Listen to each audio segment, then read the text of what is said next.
Já, e aí a gente já começa. Pode orar para a gente aí, Moisés, por favor. Ok, oremos. Pai eterno, nós estamos gratos a Deus por este dia tão especial, dia que nós podemos nos reunir e aprender mais da Tua Palavra, aprender, Senhor, aquilo que o Senhor tem para nós, cada um de nós, ó Deus, de forma especial, de forma específica, de acordo com aquilo que nós estamos precisando também, ó Pai.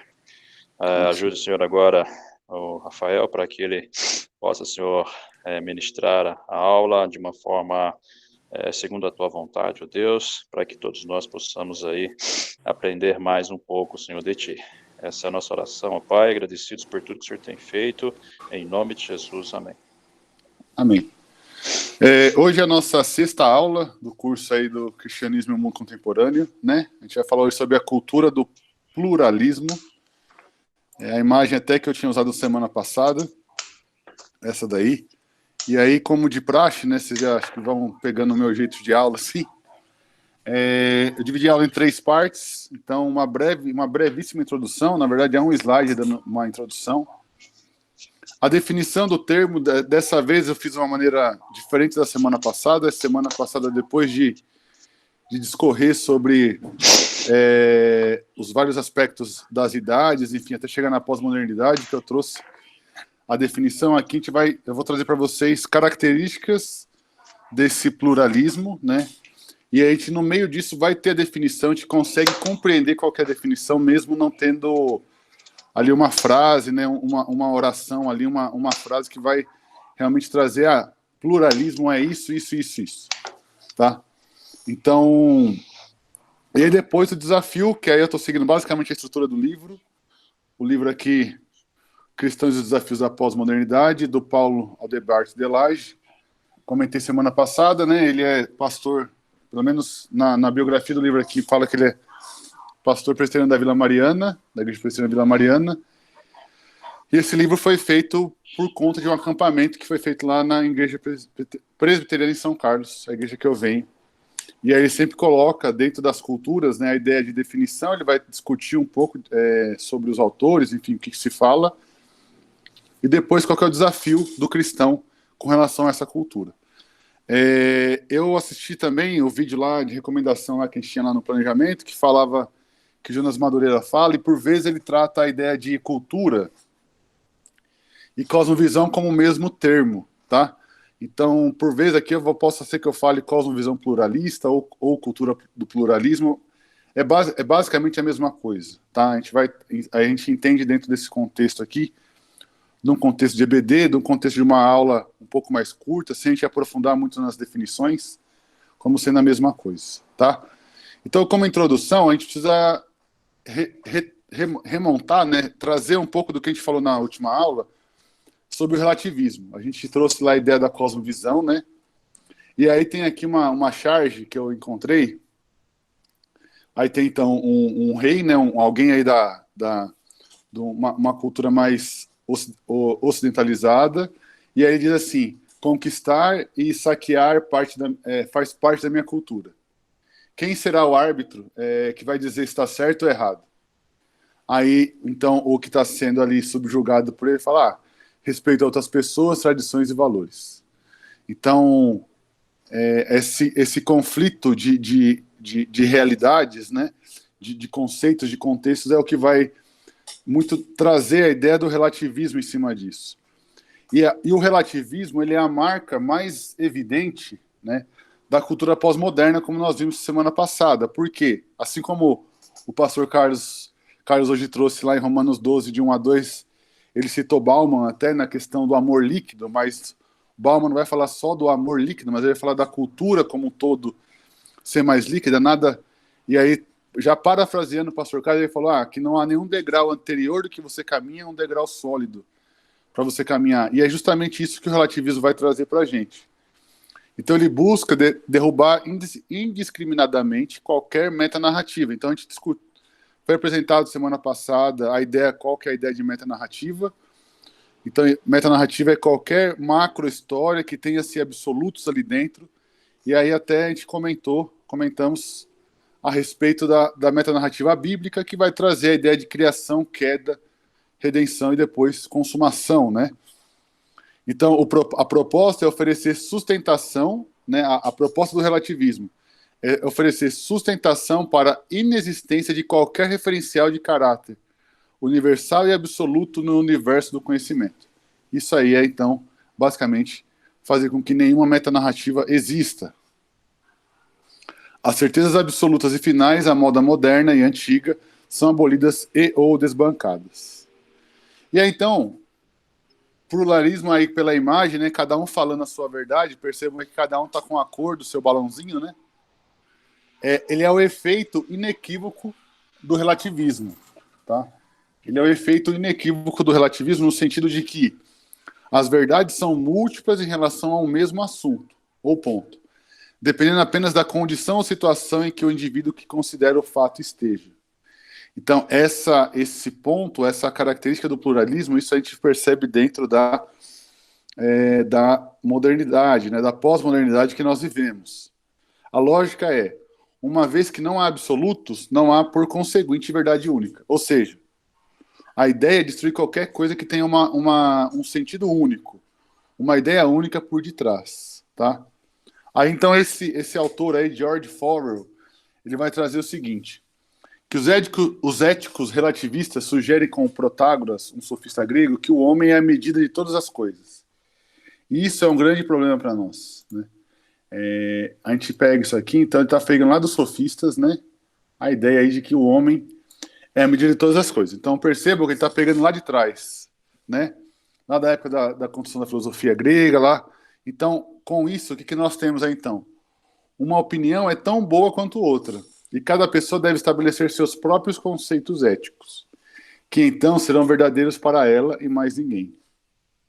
Em outras palavras, certo é o que eu considero certo, e errado o que eu considero errado. E aí, levando isso como uma forma de vida, né? A gente vai perceber no decorrer aí, eu vou acabar adiantando um pouco, mas só comentar que isso aqui vai gerar para a gente um auto-engano, tá? E aí eu vou falar disso mais para frente, na hora que a gente for trazer... Antes da gente entrar no desafio, eu vou trazer para nós aí essa ideia, por que essa frase, né? Ela traz para a gente aí a ideia do auto-engano. Existem tantas éticas quanto as pessoas, e não existe maneira de julgar objetivamente qual de todos estes sistemas seja o mais correto. Então, assim, eu não tenho nenhum parâmetro, não tem nada que vai parametrizar. Essa é a ideia do pluralismo, e por isso que ele é o mais evidente dentro do relativismo e, por consequência, dentro da cultura pós-moderna. Mas, espera aí, vamos pensar aqui agora. Essa ideia de plural, né, do pluralismo, a ideia de que não há verdades, enfim, o sentido único, enfim, a busca pelo sentido. Será que ele sempre existiu ou ele é desse momento? Será que ele sempre houve na história ou ele é uma coisa desse tempo que nós vivemos? Será que é algo que o ser humano, com a sua sabedoria e conhecimento, conseguiu estabelecer agora? Obviamente, isso não surge ou nasce na pós-modernidade. O primeiro ponto onde a gente vê isso é lá na Idade Média, com o início do uso da razão como medida das coisas. Lembra que lá, então, George Forwell cita um sofista grego que vai dizer que o homem é a medida de todas as coisas. Então, se a gente for pensar num ponto onde começou esse pluralismo, é justamente nesse aspecto. No aspecto de que, a partir do momento que o homem ele se torna a medida de todas as coisas, ou seja, eu sou o calibre, eu sou o sarrafo, pensando aí, eu sou o padrão para os pontos, daí começa essa ideia do pluralismo como a gente vê, como está mais claro e evidente hoje, né? Mas não só isso, lá na Idade Moderna houve uma potencialização que foi o Império da Razão, onde se descobriu, se trabalhou muito com a ideia da ciência, enfim, mas até esse momento, até a Idade Moderna, né, a gente vê ainda que havia alguns pressupostos que governavam aquela idade, aquela era ali. Então, por exemplo, nessa época, entre esse entremeio aí, que Tomás de Aquino vai tentar provar a existência de Deus por meio da razão. É na Idade Moderna que a gente tem lá os grandes estudos dos iluministas, né, humanistas, inclusive os livros de Calvino, enfim, toda a ciência, ela foi baseada em revelar a glória de Deus. O seu princípio, os primórdios da ciência, vai trazer para a gente a ideia de que o objetivo de se estudar a natureza, de se estudar mais, se aprofundar nos conhecimentos científicos, era para se revelar a glória de Deus. Mas é na pós-modernidade que se tornará mais evidente e ganhará status de relevância e sinal de desenvolvimento intelectual. Aí é que está o problema, no meu entendimento. Por quê? Quando se trata, então, do intelecto, então, um homem inteligente hoje é um homem que se desconstrói. É o ser humano que ele é totalmente desconstruído. Ele está buscando se construir depois da sua desconstrução. Ele está querendo reavaliar os seus conceitos, ele está querendo trazer toda a ideia por detrás aí. Não, os pressupostos, tudo que foi falado lá atrás é uma coisa antiquada, e a gente precisa atualizar o nosso pensamento, precisamos nos desconstruir. E a gente vê isso em todas as esferas, né? Em todas as esferas que temos contato.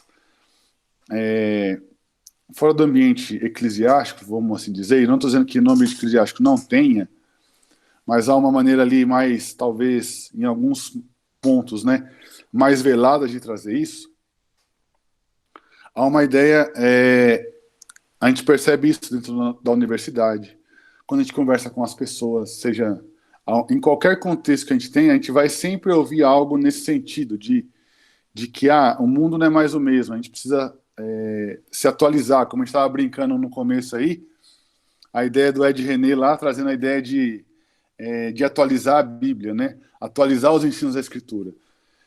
Isso é reflexo da cultura que nós vivemos. A cultura de que o desenvolvimento intelectual, a inteligência, né? A sabedoria hoje está muito atrelada com a inteligência, com aquilo que eu me aproprio academicamente, cientificamente. E aí entra nessa questão eclesiástica, como a gente brincou no começo, falando lá do Ed René, mas a ideia é justamente de desconstrução. Acho que se a gente for pensar numa ideia do pluralismo, é a ideia de desconstruir as bases para você construir novamente, tá? Mais uma vez, eu sempre gosto de avisar, né? Podem me interromper aí caso queiram comentar alguma coisa ou, enfim, fazer algum apontamento, tá bom, gente? Então, o Heber de Campos vai inferir para nós sobre o pluralismo na esfera do cristianismo da seguinte maneira. Embora o pluralismo não tenha nascido no período pós-moderno, ele floresceu e desenvolveu-se de maneira impressionante nesse período, porque este é o período das contestações, do abandono, da rejeição dos padrões e das crenças anteriores. Eu não sei quantos... quem já assistiu Deuses Americanos, é uma série da Amazon Prime, e ela fala a respeito do conflito entre deuses, né? Os deuses antigos, então ele traz todo um sincretismo lá de trás. Então Odin, o deus da fertilidade, enfim, vai trazer os deuses antigos com os deuses da atualidade. Então a globalização, as redes sociais, enfim, e outros tantos lá. Tem um determinado episódio onde eles vão comentar que os deuses da atualidade vão dizer assim: vocês estão ultrapassados, ninguém mais acredita em vocês. O mundo agora é nosso. E aí essa frase, esse embate, né? Aí pensando na série, né, na ideia dos deuses novos e deuses antigos, mostra muito bem essa questão das crenças anteriores. Só citando aqui mais um pouco, depois eu vou continuar ali na citação do Heber de Campos, mas Tim Keller vai dizer o seguinte no livro Pregando a Fé na Área do Ceticismo, de que muito do avanço do que o cristianismo trouxe, né, o homem se perdeu nessas evoluções. E um dos pontos que ele traz de problema é a questão da história, de que não se valoriza mais o que se tem no passado. O que vale é a coisa mais nova, a coisa mais moderna e atual. E isso vai ficar mais claro para a gente, esse ponto, né? Não apenas em conceitos tidos como abstratos, né? Mas quando a gente percebe a ideia do consumo, que é uma das próximas aulas que nós iremos ter, de que aquilo que é mais novo eu preciso ter.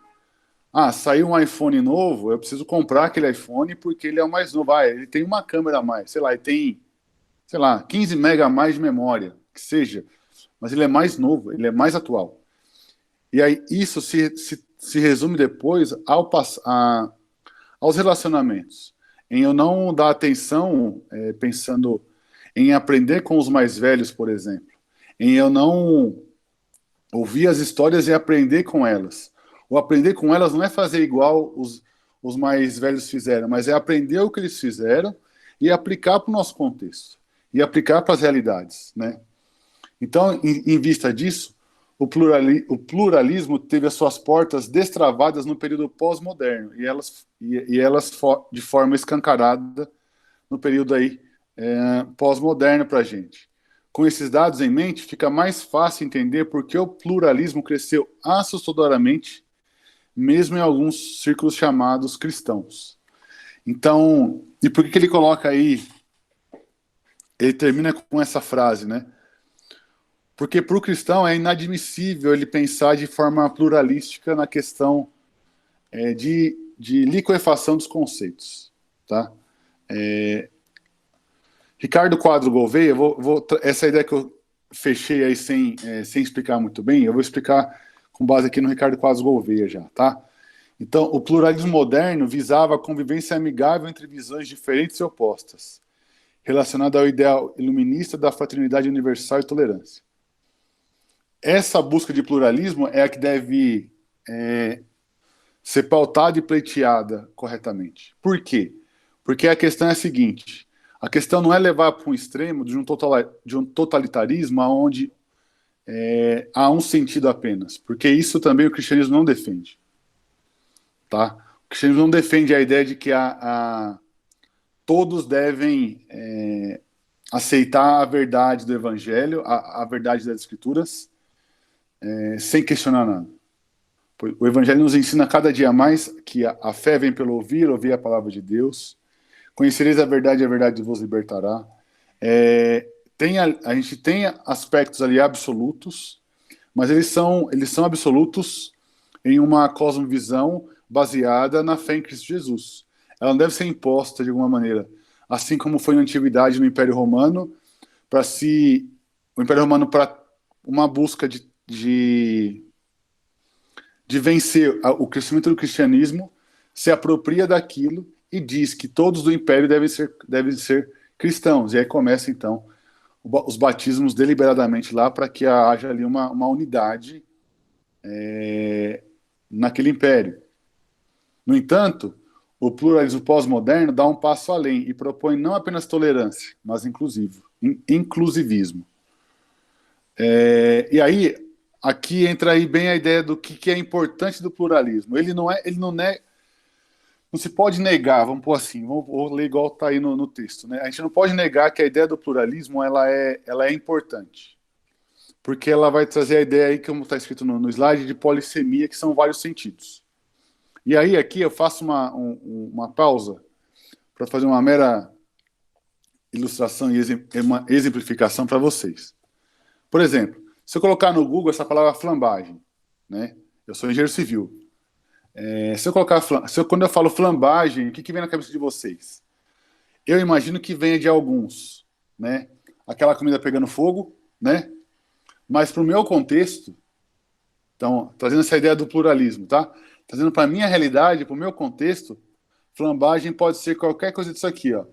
Flambagem de Euler, de pilares, de colunas, comprimento de flambagem pilar, flambagem lateral com torção, flambagem de vigas, flambagem local, flambagem lateral. E aí vem um monte de mais palavras. Para mim, flambagem é isso aqui. É um conceito físico lá da engenharia, onde eu trabalho, onde eu dou aula, inclusive, disso, e aí explico para os alunos o cálculo de flambagem. Só que para muitas pessoas, flambagem é isso aqui. Ou seja, o problema não está no conceito em si da palavra, pluralismo, na ideia de que há vários significados. Não é essa a ideia, não é esse o problema em si. O problema está em dar ênfase, em se negar a possibilidade de um sentido único de um texto, dando margem ao afloramento das muitas acepções igualmente aceitáveis, válidas e corretas. Ou seja, o problema do pluralismo não está exatamente no conceito que ele tem por detrás, mas é a transposição, a translação desse conceito para algo mais profundo, na questão de que você pode, de alguma maneira, levar essa ideia. Não, um texto, então, não tem um sentido único. Se eu posso entender flambagem como duas coisas diferentes, então quer dizer que o conceito de flambagem eu posso dar o conceito que eu quiser. Porque se um dá um conceito, se um dá uma definição e outra pessoa dá. Se o engenheiro entende flambagem como um esforço, e aí o cozinheiro entende flambagem como ele está ali preparando, é um processo de cocção, eu posso dar o sentido que eu quiser. E não é isso que ele está falando. Não é justamente. E aí é isso que é feito hoje. Mas a questão é a seguinte: isso não é feito com tudo, não deve ser feito com tudo. Por quê? Ao negar essa ideia única de um texto então em uma última esfera, em algo que você nas suas relações, então a gente vai usar como justificativa de que se evita então o absolutismo e em consequência o totalitarismo impositivo de sua interpretação. Ou seja, se eu falar para uma pessoa que Jesus é o Deus encarnado, vai falar, mas isso é verdade para você, não é para mim. Até esse ponto, tudo bem. Mas a questão é a seguinte: conforme você vai trazendo, e aí você vai pensando em coisas mais do dia a dia, que não tem a ver aí, vamos dizer assim, diretamente com o aspecto da fé. Por exemplo, no vídeo do Jonas Madureira, né, ele dando aula sobre ética e cidadania, e aí a Marineide pode me ajudar, com alguns outros exemplos, talvez, que é a seguinte: ele traz lá que ele estava explicando sobre o niilismo, e aí um aluno virou para ele e falou assim: professor, então eu sou niilista. Aí ele falou assim: você é niilista? A ideia do niilismo lá é de que nada faz sentido, né? Nada tem um sentido, enfim. E aí ele pega e fala assim, o Jonas Madureira pega e fala assim para esse aluno: então, já que você é niilista, casa com sua irmã. Aí o aluno fala assim: não, professor, mas peraí, não é assim, não. Mas por qual o problema? Casa com sua irmã. Aí ele pega e fala: não, professor, mas isso não se pode, tal, não sei o que lá. E fala assim: você virou cristão agora.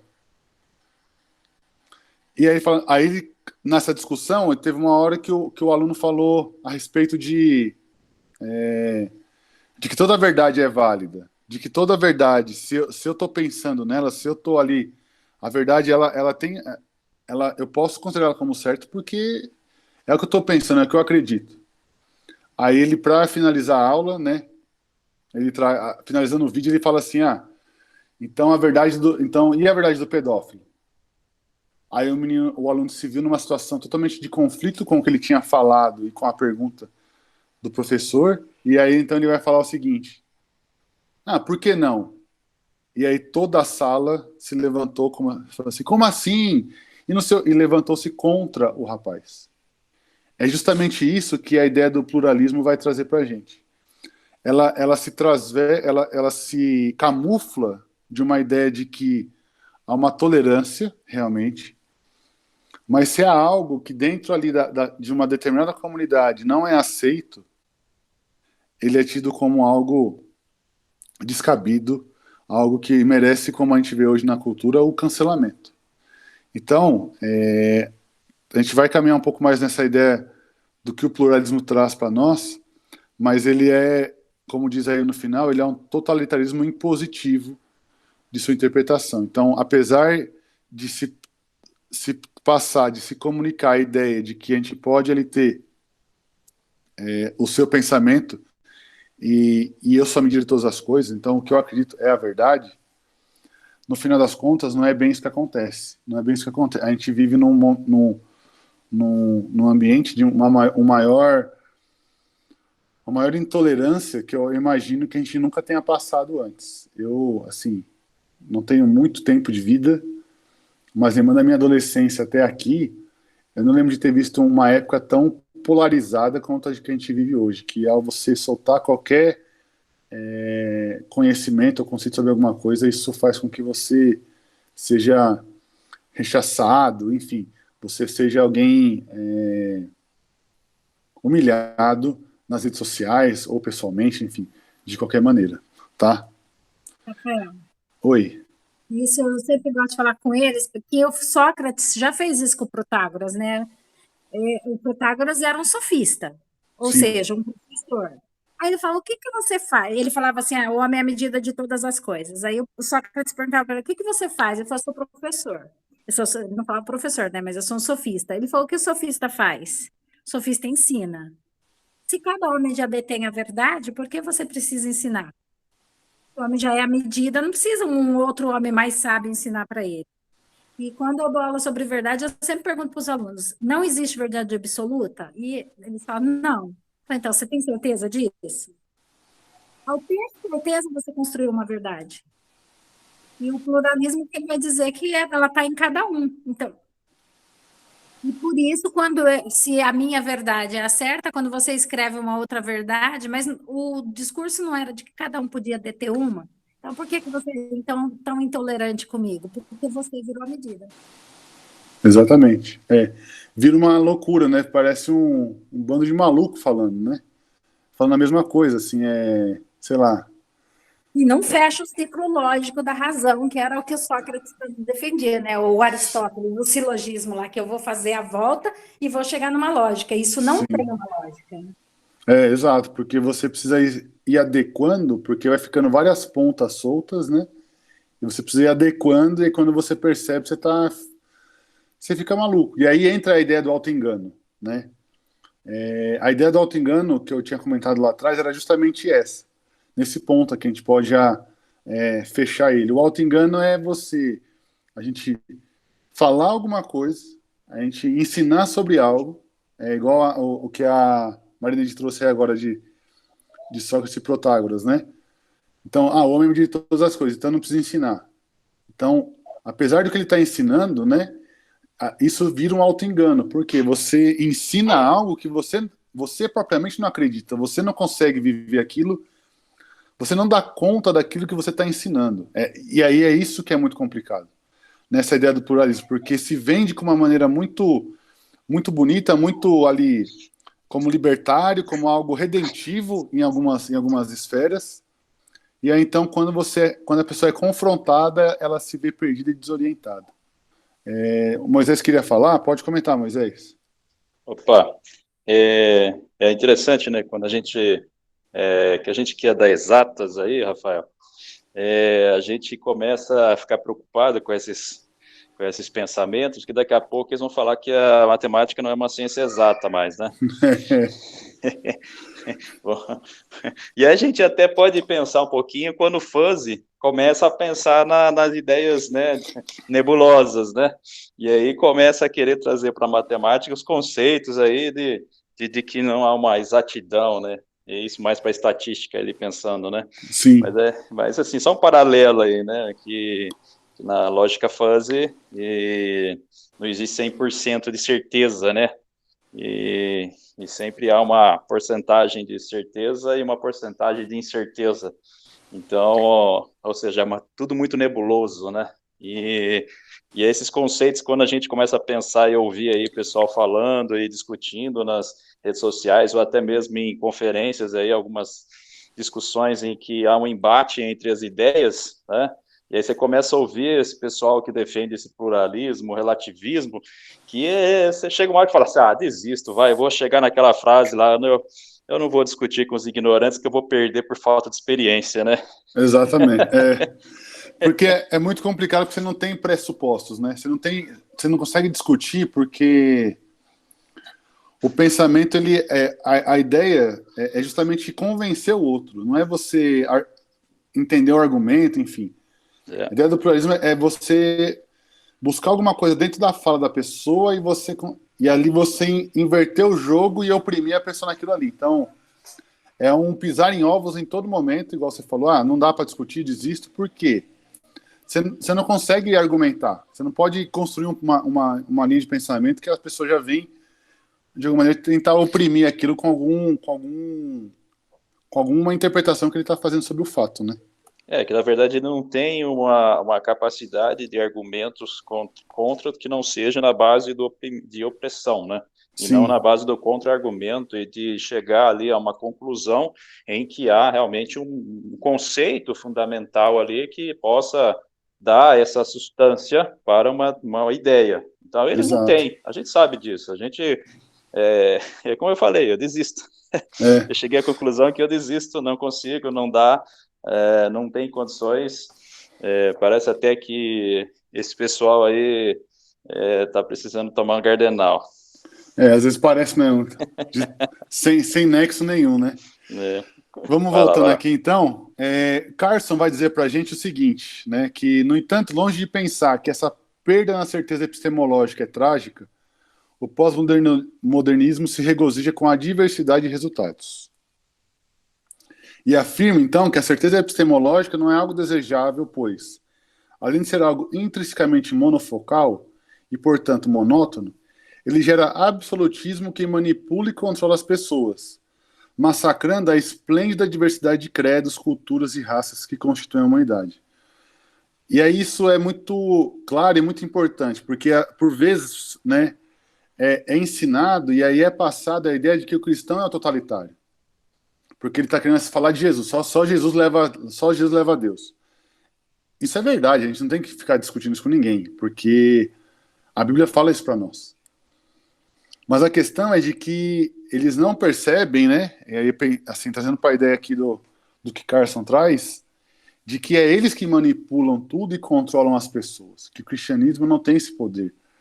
O cristianismo das escrituras, né? O que a Bíblia nos ensina, ela não vai controlar as pessoas, não vai massacrar, como está dizendo aí, a diversidade de credos, culturas e raças, porque fazer isso, pense você falando, um cristão massacra, dói o ouvido, dói a cabeça, dá vontade de falar assim, não, peraí, porque não faz sentido. Não faz sentido nenhum cristão massacrar uma cultura, uma raça. Onde tem ser humano, tem a imagem e semelhança de Deus. Então, um cristão, ele nunca vai massacrar a humanidade, porque ele percebe na humanidade que são homens e mulheres que são a imagem e semelhança de Deus. Então, ele afirma que deve se florescer a diversidade, mas que nenhuma das vozes discrepantes alegue ser a verdade. Então, assim, todo mundo vivendo, tá, mas ninguém pode dizer que é verdade. Então, assim, o problema está muito com o termo, né, e a gente vai ver, a gente daqui a pouco vai ler alguns textos bíblicos, e aí a ideia da verdade é algo que incomoda, que confronta, que constrange o ser humano. Ou melhor, né, Carson vai dizer que todas elas aleguem ser verdade, mas nenhuma delas em sentido exclusivo ou objetivo. Tá?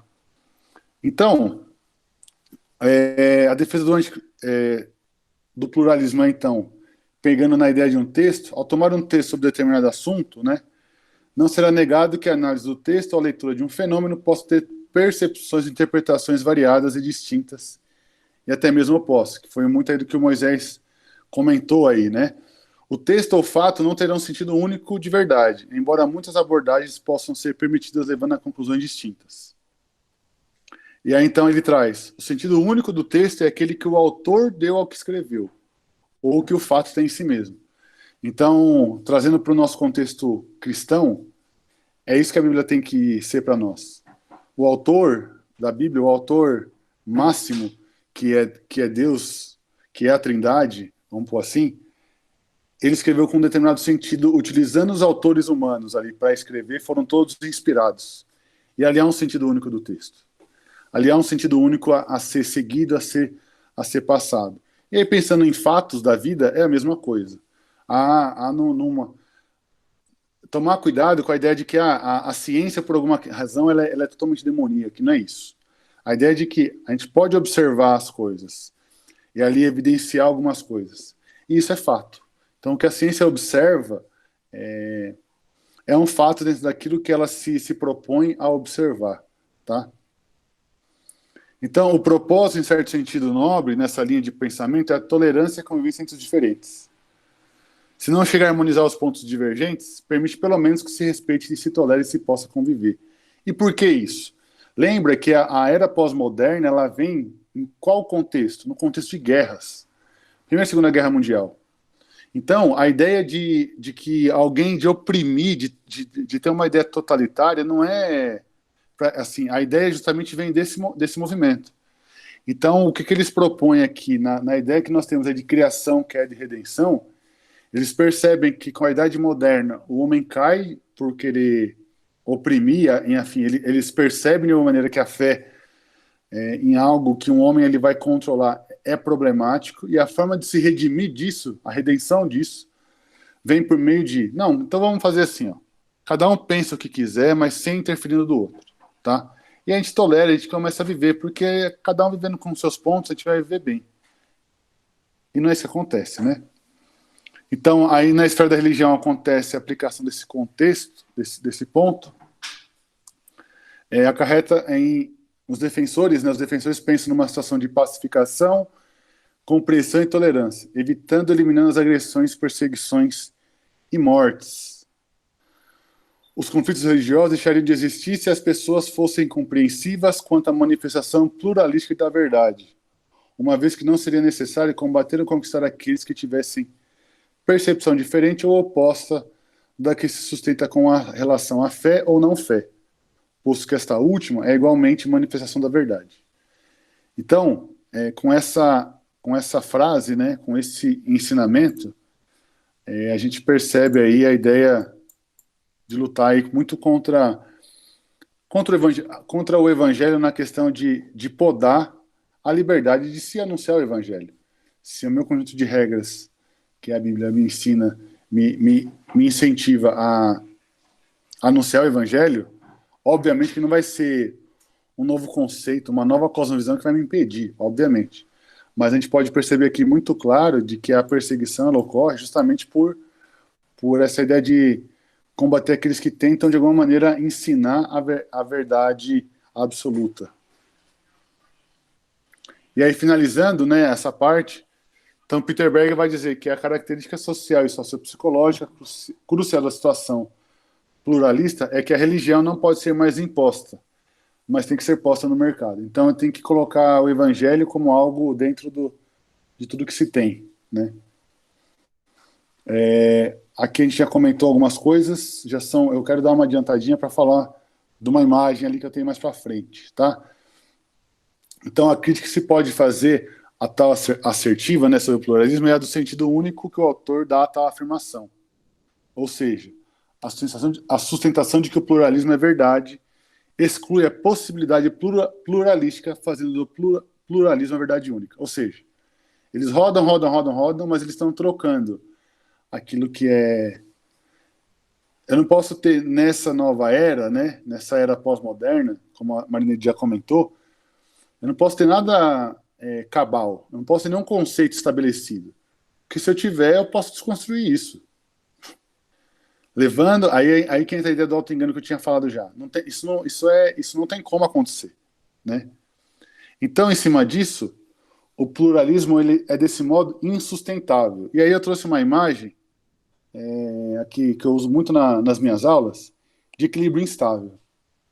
Para mim, o pluralismo e a era pós-moderna, ele está extremamente atrelado com essa imagem. Por quê? Tá tudo normal aqui, né? Então ali eu tenho um monte, tem uma bolinha ali parada, né? Mas, pensando aqui nessa estrutura, né, nesse elemento aqui, se eu balançar aquela bolinha, dá um petelequinho nela ali, só dar um empurrãozinho, o que vai acontecer com ela? Ela vai cair para um dos dois lados, né?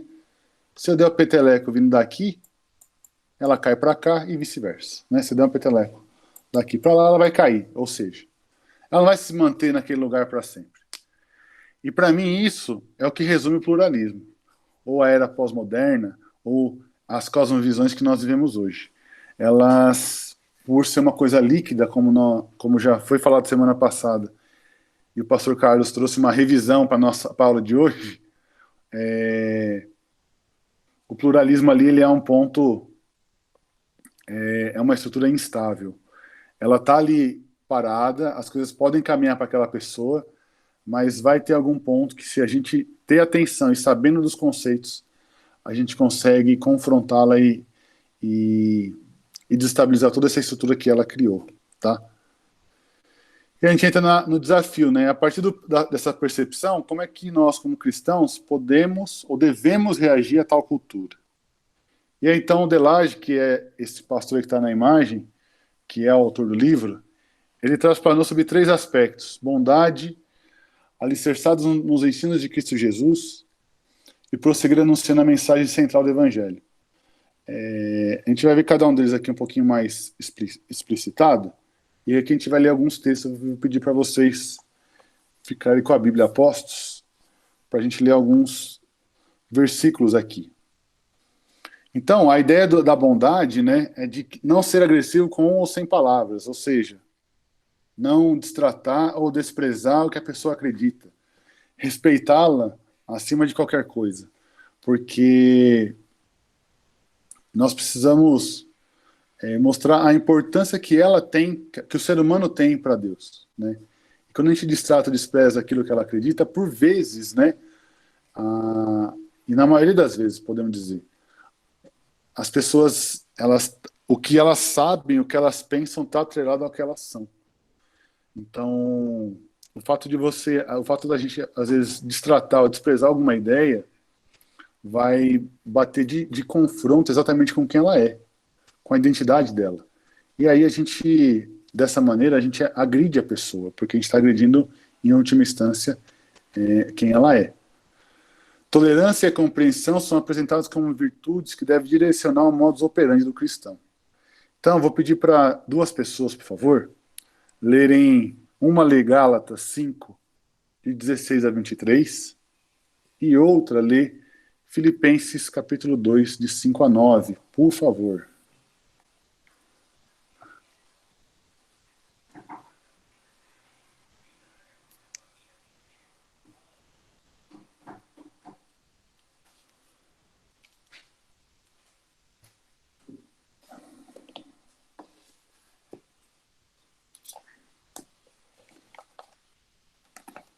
Gálatas 5. Digo, porém, andai no Espírito e jamais satisfareis a concupiscência da carne, porque a carne milita contra o Espírito e o Espírito contra a carne, porque são opostos entre si, para que não façais o que, porventura, seja do vosso querer. Mas se sois guiados pelo Espírito, não estáis sob a lei. Ora, as obras da carne são conhecidas como prostituição, impureza, lascívia, idolatria, feitiçaria, inimizades, porfias, ciúmes, iras, discórdias, dissensões, facções, invejas, bebedices, glutonaria, e coisas semelhantes a estas, a respeito das quais eu vos declaro, como já outrora vos preveni, que não herdarão o reino dos céus, os que tais coisas praticam. Mas o fruto do Espírito é amor, alegria, paz, longanimidade, benignidade, bondade, fidelidade, mansidão, domínio próprio. Contra essas coisas não há lei. Isso. Esses dois, né, 2 de 5 a 9, é isso? Isso. Vamos lá. Tende em vós aqueles sentimentos que houve também em Cristo Jesus, o qual, subsistindo em forma de Deus, não considerou ser igual a Deus, coisa a que se devia aferrar, mas esvaziou-se a si mesmo, tomando a forma de servo, tornando-se semelhante aos homens. E achado na forma de homem, humilhou-se a si mesmo, tornando-se obediente até a morte, e morte de cruz. Pelo que também Deus o exaltou soberanamente, ele deu o nome que é sobre todo nome. Isso. Os 2 textos mostram para a gente, o primeiro, de Gálatas, vai mostrar muito clara a ideia das obras da carne e as obras do Espírito. O fruto do Espírito. E aí, então, a gente percebe que esse destratar, desprezar, enfim, vai estar muito mais atrelado às obras da carne, aquilo quando a gente dá vazão para o nosso velho eu entrar em ação, do que realmente o fruto do Espírito, domínio próprio, controle, enfim, mansidão, como a gente leu. E por que eu pedi para ler Filipenses 2, 5 a 9? Justamente para mostrar como Jesus fez.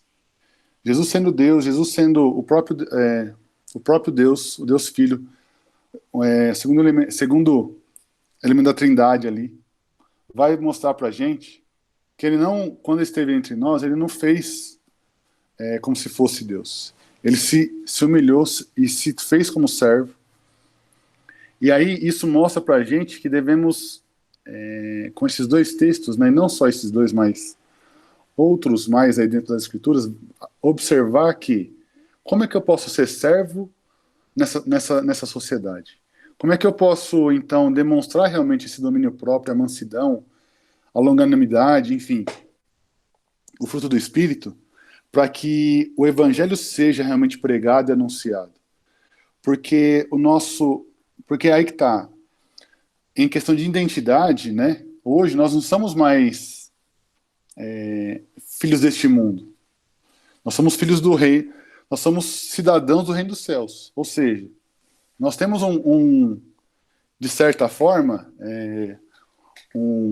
nós estamos como diz alguns jogadores de futebol, em outro patamar, na questão que nós não somos mais mundanos.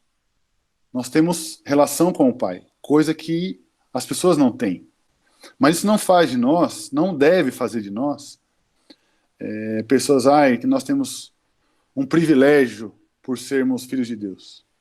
Mas isso nos traz uma grande responsabilidade, porque aquele a quem nós servimos, que é o nosso advogado, que é o nosso rei que vai voltar para nos buscar, quando ele veio, ele não se preocupou com nada disso.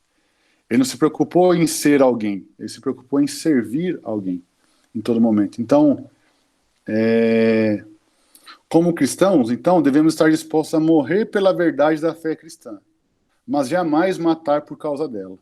Então, nessa questão da bondade, eu gostaria de deixar destacado essa frase do Delage aí, que eu achei ela para mim, ela foi muito impactante, porque por vezes a gente mata as pessoas por não amar as pessoas.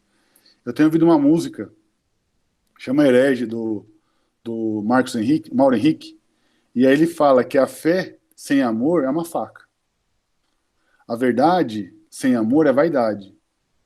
E aí a lei sem amor é um laço. Então ele vai trazendo esses paralelos que sem o amor, né? E o amor demonstrado realmente é o amor que Cristo Jesus tem por nós. Segundo ponto aí, né? Já que eu sou engenheiro civil, né? Não pude deixar de fazer o trocadilho. Então, alicerçados nos ensinos de Cristo Jesus. Foi mais forte que eu, tá, gente?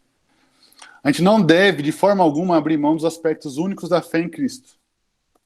E a gente pode perceber, então, que a ideia dessa nova era é colocar Jesus, como nós lemos lá, Peter Berger falando, Jesus não vai ser, então, agora o Deus Filho, mas ele vai ser mais um Deus entre os deuses desse século. Então, tá lá na prateleira. Tá lá para você escolher qual que você quer seguir, tá? E aí dentro disso tem alguns textos aí para a gente ler, são mais curtos. Então, João 5:24, se alguém puder ler, por favor. João 11, 25 e 26. Colossenses 1, 15 a 17. E aí eu leio Hebreus 1, de 1 a 4. Tudo bem? Aí a gente divide aí, porque eu não sei quantos alunos tem na sala, mas aí eu leio o último ali de Hebreus. Quem achar primeiro pode ler João e assim seguimos. João 11, o que você falou? Primeiro João 5:24, depois João 11, 25 e 26. Pode ler João 11 primeiro, não tem problema. Tá bom, então vou ler 25 e 26 aqui, tá? Declarou Jesus: eu sou a ressurreição e a vida. Quem crê em mim, ainda que morra, viverá. E todo aquele que vive e crê em mim jamais morrerá. Crês isso? Exato. João 5:24, por favor. 5:24? É. Já, vou ler aqui também, então. Tá aqui, vamos lá. Em verdade vos digo que quem ouve a minha palavra e crê naquele que me enviou, tem a vida eterna, e não entra em juízo, mas já passou da morte para a vida. Certo. Aí Colossenses, quem que pode ler? Ou Moisés, vai ler? Estou com ele. Tá. Estou com ele. Colossenses 1, 15 a 17, por favor. Esta é a imagem do Deus invisível, o primogênito de toda a criação, pois nele foram criadas todas as coisas, nos céus e sobre a terra, as visíveis e as invisíveis, sejam tronos, sejam soberanias, quer principados, quer potestades.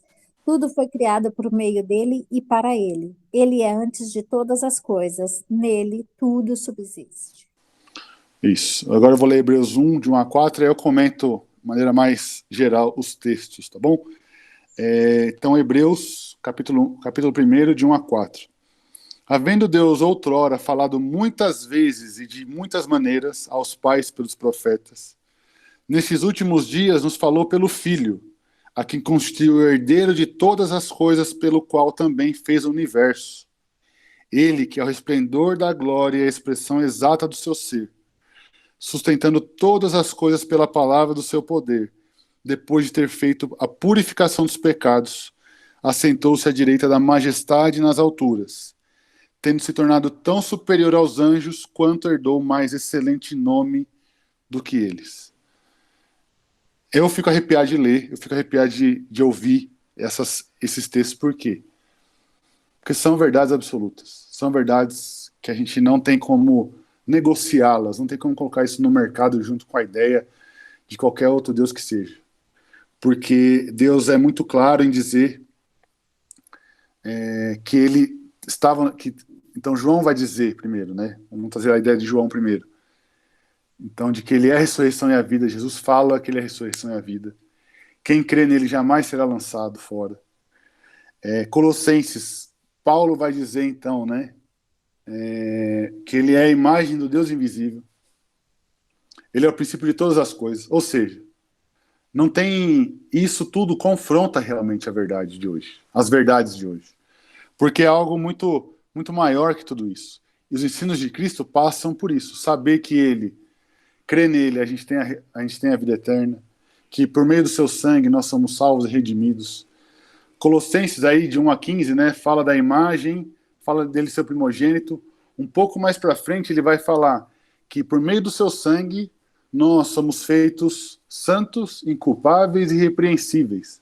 Mas antes nós éramos estranhos e inimigos diante de Deus. Ou seja, as pessoas, por mais que elas busquem forma de redenção, outras maneiras, né?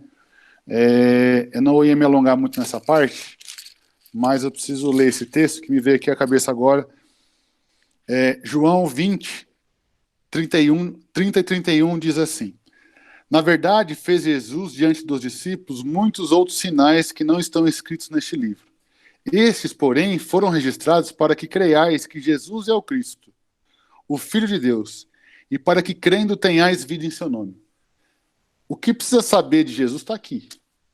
A Bíblia é suficiente. A Bíblia nos leva à vida eterna porque ela nos fala de Jesus, e crendo em Jesus, que ele é o Cristo, nós temos a vida eterna. E é isso que nós temos que anunciar. Mas como é que eu vou anunciar no meu contexto de trabalho?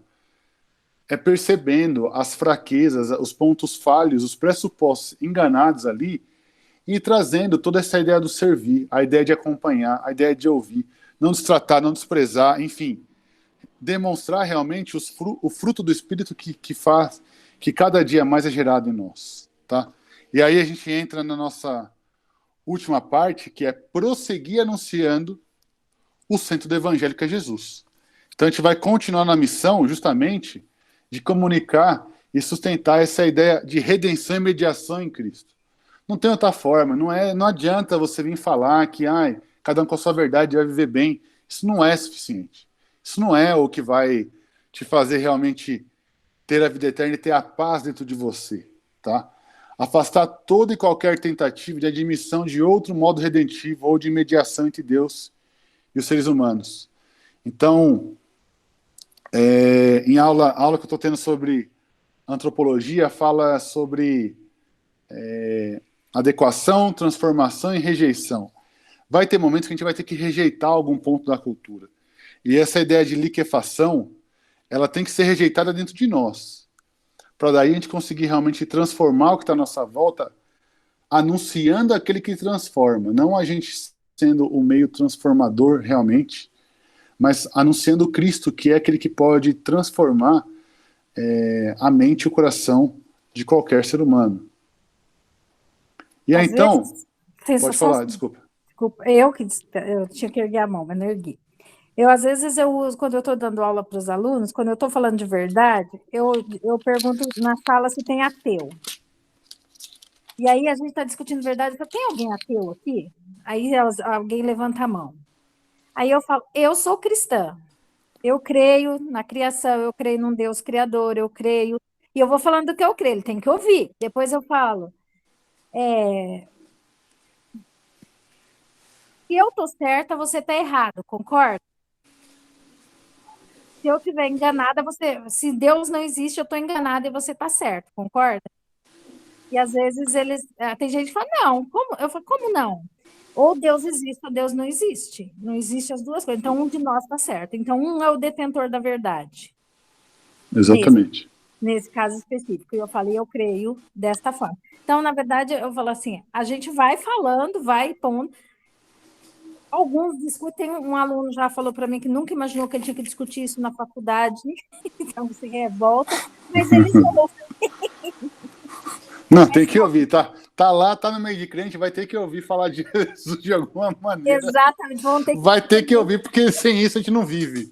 Sem falar disso a gente não consegue viver, não dá, é muito difícil. É praticamente impossível viver sem falar do evangelho, enfim, é muito complicado. Não dá, é um negócio que é meio difícil. Para mim fica meio passional às vezes falar disso, mas enfim, vamos voltar aqui pro texto. Eu vou ler Atos 4, de 11 e 12. E alguém pode ler, por favor, 1 Timóteo 2, 5?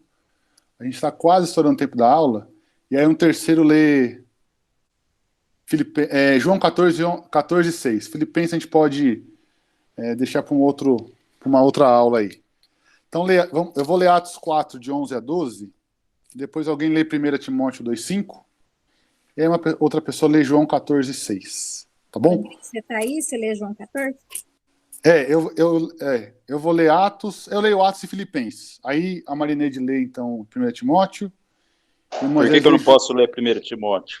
Já achou, tá bom. Porque ela falou primeiro, só por isso. Tá bom, tá certo. Tá bom, eu vou ler outro, então. Qual que é o outro? João 14, 6, pode ser? Esse acho que não precisa nem ler, talvez, dependendo da memória, não precisa nem ler esse aí. Vamos lá, então. Atos 4, de 11 a 12. Esse Jesus é pedra rejeitada por vós, os construtores, a qual se tornou a pedra angular. E não há salvação em nenhum outro, porque abaixo do céu não existe nenhum outro nome dado entre os homens, pelo qual importa que sejamos salvos. A 1 Timóteo vai dizer... 2,5. Isso. Vai dizer que, porquanto é um só Deus, um só mediador entre Deus e os homens, Cristo Jesus, homem. Filipenses 2, 9 a 11.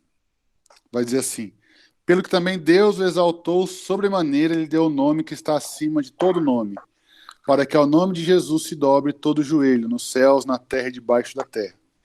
E toda língua confesse que Jesus Cristo é Senhor, para a glória de Deus Pai. E por fim, João 14, 6. Respondeu-lhe Jesus: eu sou o caminho e a verdade e a vida. Ninguém veio ao Pai, senão por mim. Exato. Esse texto em especial, eu sei que eu já cheguei na hora da aula, mas só para... Esse texto de João 14, 6, nas aulas de grego, o professor comentou uma coisa sobre a estrutura gramatical, né? E aí aparece, né? Eu sou o caminho, a verdade e a vida, né? E aí, quando o grego escreve dessa maneira, ele coloca lá o artigo realmente. Então, o caminho, a verdade e a vida. E por que ele faz isso? Porque o autor, então, ali João está querendo passar a ideia da autoridade com a qual Jesus falou naquele momento. Então, Jesus fala, eu sou o caminho, a verdade, a vida. Então, não há espaço. Então, os outros textos vão dizer isso, mas esse texto de João 14, 6 eu coloquei justamente por essa questão gramatical que a gente consegue perceber um pouco mais a força e a intensidade com que Jesus falou. E aí isso, se falar hoje, então, se a gente falar hoje na sala, igual a Marineide falou lá pro menino ateu lá, e aí deu ribuliço na sala, e falar em qualquer outro ambiente, que se discuta ética, qualquer coisa, falar Jesus é o caminho, é a verdade, é a vida, vai ali ter uma comoção, uma manifestação ali fora de série, tá? Conclusão da aula, então. É requerido de nós nós cristãos sustentar a verdade, tendo em vista a nossa sociedade, que é pautada em algo insustentável. E eu trouxe essa imagem. Equilíbrio estável e instável. O instável a gente já viu que é o pluralismo, né? Mas o estável, ele é... Por que dessa imagem? Porque ele é a cosmovisão cristã. Pode balançar o cristão quanto for, pode balançar o quanto ele quiser, podem fazer o que quiser com o cristão, tentar bagunçar a cabeça dele. Mas quando ele olha para Cristo, ele volta para o centro, ele volta a ficar no equilíbrio, e desse equilíbrio ele não sai de forma alguma. Por quê? Porque Cristo é a nossa balança, Cristo é aquele que nos guia, Cristo é o nosso caminho, é o nosso destino, é a nossa verdade, é a nossa vida, é o que nos sustenta. Então, a cosmovisão cristã, ela nos mostra que nós não temos capacidade nenhuma, nós somos insustentáveis. Mas Cristo, quando entra na nossa vida, ele gira esse caminho aqui de insustentabilidade, que hoje é a cultura do pluralismo, ele inverte isso aqui e faz com que a gente tenha ali, ó, então, ali um ponto de novo de equilíbrio, tá? Então, era isso, a nossa aula de hoje. Mostrar, obviamente, a ideia do pluralismo, por mais que a gente seja bombardeado, a nossa bolinha ali, a gente aqui nesse meio, né? A gente pode ser bagunçado, mas quando a gente medita na palavra, medita nos ensinamentos dia após dia, na nossa vida devocional, a gente volta para o equilíbrio, volta a encontrar Cristo Jesus. Tá certo? A nossa bacia de atração é Cristo, falando aí já na engenharia, né? Basicamente. E aí, não esquecer disso. A gente percebe isso em várias questões, e aí semana que vem fica a cargo da Marineide a cultura do sincretismo, tá? E aí, como disse o Moisés agora, a gente pode balançar o quanto for aí, mas a gente já encontrou o nosso lugar de refúgio, o nosso repouso, que é no centro dessa bacia, como ele disse aí, que é a cruz de Cristo, que nos transforma, nos conforta e nos dá esperança de que esse mundo um dia vai acabar todas as coisas e nós viveremos eternamente com ele, em constante alegria. Tá bom? Mais algum comentário que vocês queiram fazer? Tudo bem que já passou 5 minutos, mas... Sem problema nenhum. Excelente aula. Eu queria que você puder fazer um PDF aí, tipografar, mandar para mim as páginas do pluralismo, porque o Delage está com você. Tá, eu mando. Esse do pluralismo ou do sincretismo? Manda para mim também. Do sincretismo ou do pluralismo? Do sincretismo, né, Marineide? Sincretismo. Tá, beleza. Aí eu mando para cada um qual que é a aula. Vou mandar já. Isso, manda a próxima aula também do dia 28 para mim, por favor. Tá, beleza, eu já mando já. Vou mandar dos dois, que aí já fica com tempo aí. Eu só queria, antes de terminar, contar um caso como a gente acaba lidando aí, que você falou, né, em vários contextos, né, vocês no mundo acadêmico aí, também, eu também estive nesse mundo acadêmico, hoje não estou mais, mas dentro de grandes empresas também, né, da área de tecnologia, com doutores e tal, eu já tive alguns embates interessantíssimos nesse sentido. Mas o que mais me marcou não foram os embates com as pessoas que pensam de forma diferente, né, que tem aí uma cosmovisão diferente, mas sim foi com alguém que conhecia, né, e andou, né, na cosmovisão cristã, e de repente chegou para mim e disse que não precisava mais de Deus e que ele achava o ser humano maravilhoso e que não precisava de Deus nenhum para a vida dele. Então, isso foi o que mais me marcou, como alguém pode chegar a uma decisão dessa, né, se tinha caminhado dentro da igreja tantos anos, né, e depois que foi para a universidade fazer hoje é um pós-doutor, muito inteligente, mas aí entra aquela coisa, né, a sua intelectualidade o cegou. Sim. Foi a coisa mais decepcionante que eu já ouvi dentro desses embates. Romanos 1. Pois é. Isso é complicado.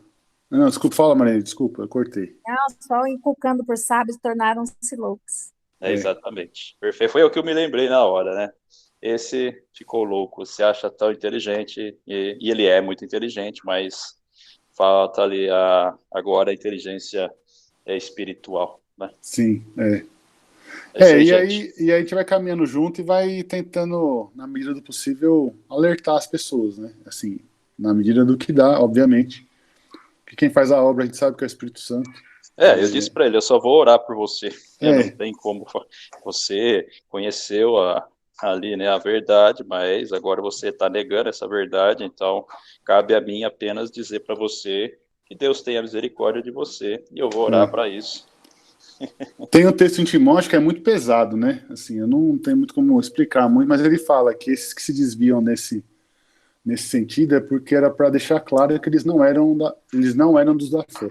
Então, assim, isso é muito triste de pensar, né? Mas, assim...